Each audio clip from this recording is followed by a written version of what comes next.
মুআজ্জাজ মোহতারাম বাবা ভাইরা, সূর্য যেরকমভাবে কুয়াশা ভেদ করে তার আলো জমিনে মাটি ছড়িয়ে দেয়, আমাদের প্রত্যেকটা মুসলমান বাবা ভাইয়ের উচিত আমরাও ইসলামের আলোকে আমাদের ভাই বন্ধুদের কাছে কুয়াশা যেরকম ভেদ করে সূর্যের আলো, তদ্রূপ আমরাও মানুষের মধ্যে এই অন্ধকারের মধ্যে আমরা যেন ইসলামের আলো, কোরআনের আলো ছড়িয়ে দিতে পারি, সেই দিকটা আমাদের প্রত্যেকটা মানুষের খেয়াল রাখতে হবে।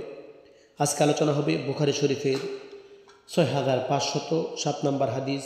ইমামুল আম্বিয়া রাসূল পাক সাল্লাল্লাহু তাআলা আলাইহি ওয়াসাল্লাম বলেন, আল্লাহ পাক রাব্বুল আলামিনকে যে ব্যক্তি ভালোবাসে, আল্লাহ পাক রাব্বুল আলামিন তাকে ভালোবাসে। যে ব্যক্তি আল্লাহ পাক রাব্বুল আলামিনকে ভালোবাসে না, আমার আল্লাহ পাক রাব্বুল আলামিন তাকে ভালোবাসে না। প্রত্যেকটা মানুষের উচিত আল্লাহ পাক রাব্বুল আলামিনকে ভালোবাসা। তো আম্মাজান হযরতে আয়েশা সিদ্দিকা রাদিয়াল্লাহু তাআলা আনহু অথবা রাসূল পাক সাল্লাল্লাহু তাআলা আলাইহি ওয়াসাল্লামের অন্য কোনো স্ত্রী রাসূল পাক সাল্লাল্লাহু তাআলা আলাইহি ওয়াসাল্লামের কাছে আরজ করলেন, ইয়া রাসূলুল্লাহ, ইয়া হাবিবাল্লাহ নবী গো, আমরা তো আল্লাহকে ভালোবাসি, কিন্তু আমাদের মউতকে আমাদের ভয় হয়।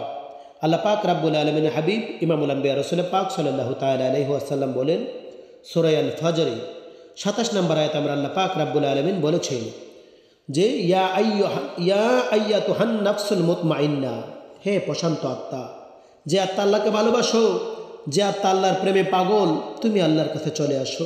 প্রশান্ত আত্মা আল্লাহর দরবারে চলে যাবে হাসতে হাসতে। আর যে ব্যক্তি আল্লাহকে ভালোবাসে না, যে ব্যক্তি আল্লাহকে ভালোবাসে না, সে মউতের সময় কঠিন অবস্থা থাকবে। ওই সময় সে ভয় পেয়ে যাবে, ঘাবড়িয়ে যাবে, সে আমার আল্লাহ পাক রাব্বুল আলামিনের দরবারে যাইতে ইচ্ছুক হবে না। এই জন্য আমাদের প্রত্যেকটা মানুষের উচিত আল্লাহ পাক রাব্বুল আলামিনকে ভালোবাসা, আল্লাহ পাক রাব্বুল আলামিনের নির্দেশিত পথ মোতাবেক চলা।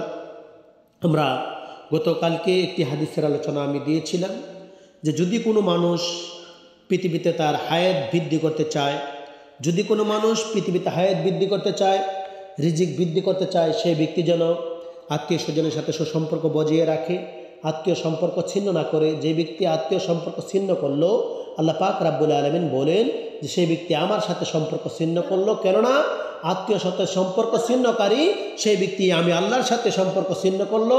যে ব্যক্তি আত্মীয়তা বজিয়ে রাখলো, সেই ব্যক্তি আমি আল্লাহর সাথে সম্পর্ক বজিয়ে রাখলো। আল্লাহু আকবার, আল্লাহু আকবার। আমার ভাইরা, অবশ্যই আমরা আত্মীয়তা সম্পর্ক অবশ্যই আমরা বজিয়ে রাখবো। আমাদের গরিব ভাই রয়েছে, আমাদের আত্মীয় স্বজন রয়েছে, অবশ্যই আমরা তাদের সাথে দেখা সাক্ষাৎ করব, তাদের সাথে কৌশলাদি আমরা বিনিময় করব। আমরা যেন আত্মীয়তা সম্পর্ক কখনো ছিন্ন না করি, আমরা যেন আল্লাহ পাক রাব্বুল আলামিনের নির্দেশিত পথ মোতাবেক চলতে পারি।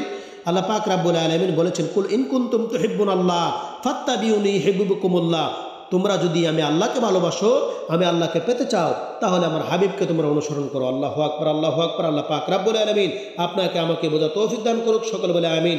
আসসালামু আলাইকুম।